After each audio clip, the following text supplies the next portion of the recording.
Crime wave in Gotham. Other breaking news. Water. Wet. Coming up, more problems for a troubled Earthquake. skater. Yep, We're having an earthquake. Breaking into homes and tickling people. Fans quickly trashed his pantsless look on social media. Also, in other news, The whistles go woo! He was murdered and then set on fire while celebrating his birthday. He's on the lean and the model. I said, oh, Lord Jesus, it's a fire. he thought the car was a spaceship and that the driver was an alien. He lost his life savings, $2,600, and all he has to show for it is this stuffed banana with dreadlocks. Dan, I will start right here in Plainfield and also take it out to a small Pennsylvania borough. Similar things are happening this weekend, and they've started yesterday. Several red balloons popped up overnight in a small Pennsylvania borough, causing a mix of amusement and concern for residents. Didn't we do this with the creepy clowns already? And horror film enthusiasts alike. The Lidditz Borough Police Department said officers, quote, want the local prankster to know that we are completely terrified and we removed these balloons tied to sewer grates across town, a practice similarly seen in the movie It, which opens in theaters. A little bit different. Same guy probably, though, which opens in theaters on Friday. The horror movie, which is adapted from Stephen King novel, portrays an evil demon who takes on the guise of a killer clown named Pennywise, who stalks children from within sewers, luring them in with red balloons. Quote, I don't think we have an accurate balloon count, but it's definitely above 20. Sergeant Stephen Detz with the Lidditz Borough Police Department told CBS News. They pretty much hit the entire town and the area around town. See, anything else, I would think of like this is a pretty cool grassroots movement on trying to promote something or whatever. But it happened in Plainfield as well, where people are tying red balloons to these sewer grates and freaking people out. The movie freaked me out the first time I saw it, and when you the book freaked me out until the ending, which sucked. You look at you look back at the movie, it's cartoonish. This one that's coming out now is definitely going to leave you with some issues if you don't go to scary movies like myself. I don't check out scary movies that often anymore because life is scary enough. Yeah, no doubt. So yeah, all you it people out there, stop putting them damn balloons in the grates and scaring these kids. Walter Becker died a couple of days ago, and he was the guitarist of Steely Dan, and I think a really underappreciated musician for a lot of reasons. He had a reputation as being difficult and ornery, somewhat of an elitist because of his education, and it was different from your typical rock musician. So Bernstein with a guitar. He and Donald Fagen were the music when Steely Dan in their heyday. And it took me time to realize whether a lot of what they did with jazz structures and jazz theory, it's not just that. They knew that what they were doing was inherently absurd, and they were making fun of it as they did it. Their lyrics were darkly comic. Think Warren Zevon, think in some ways Frank Zappa.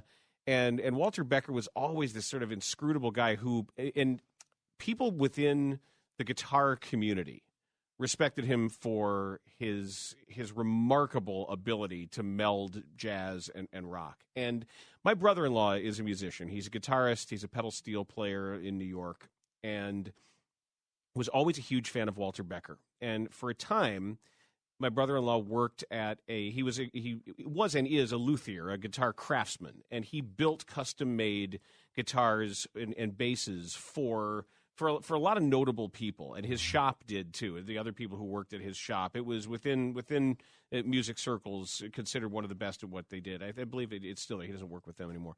And one day he was the only guy in the shop, and the phone rang, and he answered the phone, and the person on the other end was Walter Becker, and he almost couldn't contain himself, but he knew Becker's reputation. It could be a little surly. Right. So he wanted to handle it the right way. He was very polite, but then he couldn't help himself.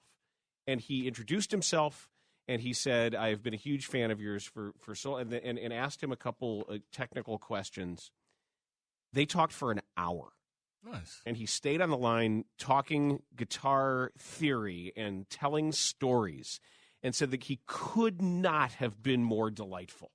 It's like the story, like don't go by the old haunted house on the hill, and then the kid finally goes there and the person's got milk and cookies for you. It was something like that, where it just that everything, all the reputation, everything he'd thought about this guy, and everything had been said about him proved to be the opposite of true, and so he just could not have been more. If you ever need anything, here's my number. Give me a call. I'd love to hear some of your work. Good interaction. I mean, it's one of these things that I just want to make sure that people knew about it, because a lot of what you hear about him, and as he has been eulogized and memorialized, has been sort of about the guy that a lot of people thought they knew. But Walter Becker was a great musician and by all accounts a good dude.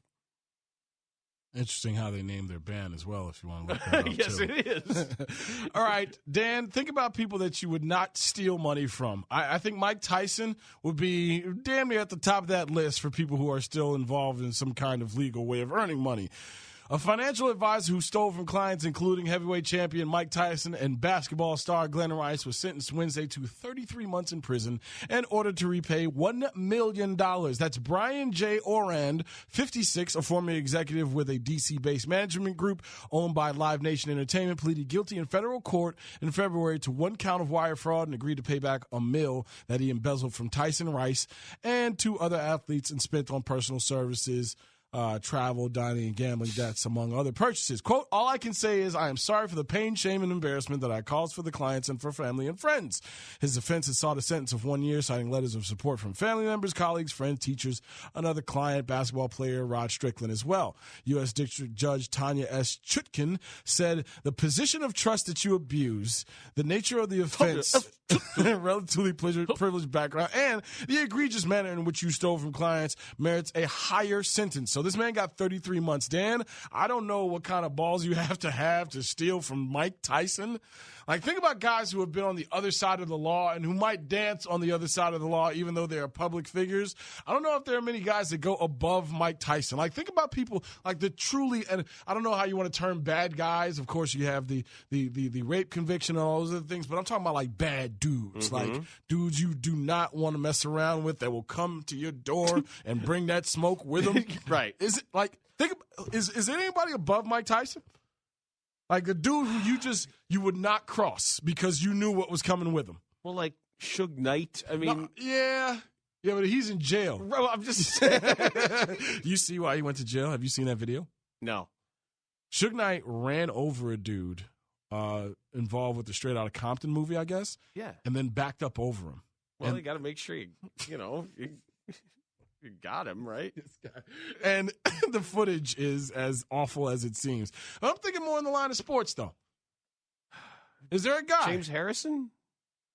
All he's going to do is do those weight pelvic thrusts, though. I mean, what is James Harrison going to – he's going to hurt you, but – you think Juan Uribe. Stop it! Well, beat you over the head with something. He might take the missus over to the hotel room and introduce her to a real man. But other than that, like, I don't know. Still, at age, I don't know how old, 50, 49, whatever Mike Tyson is these days. He's the 40s, right? Late 40s. I still don't know if there's a badder man on the planet in terms of sports entertainment than Mike Tyson. All right, name that college. Authorities say underage drinking and a waterfall pouring down a staircase led police to break up a party at a fraternity house. The police say the first floor of the Phi Delta Theta fraternity house was being operated as a nightclub with low lights, strobe lights, and a DJ on Sunday night without the approval of the city's license division. Detectives observed someone under 21 with a can of beer. They say the frat brothers had also installed a waterfall on the upper floor that soaked the marble staircase. The fraternity's president was issued a violation for hazardous conditions inside the building and other offenses. The fraternity and the school did not immediately respond to requests for comment. What school is this? Give me a conference. I don't think they're in a conference. They're not in a conference? What school? I don't know if they have sports. It's a school without sports? I'm not sure. They might have sports. Are you talking about DeVry? Like, what do you... Mm-mm. What school? MIT. Oh, well, those dudes, though. Truth be told. Yeah, those dudes get down. Yes, they do. Yes. MIT, Caltech, some of those places. Will Smith has talked about his visit to MIT because he got accepted, and he talked about, like, one of the greatest parties he ever went to was with those dudes at MIT, and he couldn't believe that they, That'd be a great list of famous people who either went to or were accepted at MIT. The other one at top of mind is Dolph Lundgren, who came to this country initially as an engineering prospect. Nice. And then became Drago and Must Break You. And then a bunch of bad movies after that, too. He was in I Come in Peace, though, right? One of the great B movies of all time. I don't think I saw that. Oh, check out I Come in Peace. Jay Billis is in it. Jay Billis plays an alien. In that movie? Yes. And Brian Benben. Look up the movie I Come in Peace. It's really cool. Okay. Aliens, this alien injects human beings with heroin, and then their brains produce the endorphins, they stick this needle thing right into the skull, and then they suck out the human endorphins. It's based on a true story. Sounds like a future concept. And they use the human endorphin that's produced as their own recreational drug. Really? Yeah. I Come in Peace. I Come in Peace. That's what's happening to Terry right now. Hey, buddy. Hey, I got a charger, buddy. I don't know. I got my brain and heroin. I tried to get an appointment at 2, and they couldn't get me in. They said I'd have to come in at 1:15. I don't know where it is. I'm going to be a little late, buddy. Don't worry about it. Miska, my thing's not working. What is your thing? My foot.